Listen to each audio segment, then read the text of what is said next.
हम आप लोगों को खुदा यसुल मसीह के नाम में सलाम पेश करते हैं और खुशामदीद भी कहते हैं।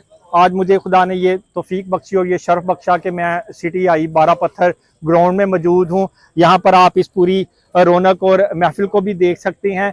तकरीबन 25 साल के बाद यहाँ पर दोबारा से एक टूर्नामेंट का इनकाद किया गया है, जो सारा सेहरा ये आप देख भी सकते हैं।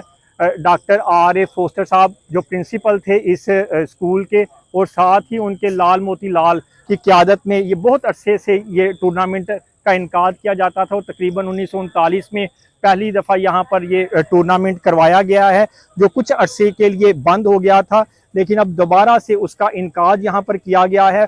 और बहुत सी जो टीमें हैं पूरे पाकिस्तान से यहाँ पर आई हैं और उन्होंने आपस में मुकाबले किए हैं। और आज ये दिन आया है कि हम मिलकर इस फाइनल मैच को देखने वाले बने, जहां पर लाहौर की एक टीम ने जो है वो फाइनल के लिए क्वालिफाई किया, और अब एक सरगोदा की टीम है। इन दोनों के दरमियान यहाँ पर फाइनल खेला जाने वाला है, जो हम आपको लाइव भी दिखाएंगे और उसके मनाजर भी दिखाएंगे। और जितने प्लेयर्स हैं, जैसे कैप्टन हो गया, मैनेजमेंट हो गई, और दूसरे प्लेयर्स हैं, उनके हम आपको इंटरव्यूज़ भी दिखाएंगे, जो कि ये आपको लेट्स मेमोराइज बाइबल यूट्यूब का चैनल है, वहाँ पर आप इसको देख सकते हैं। तो साथ रहिएगा। मैं हूँ आबिद राजा।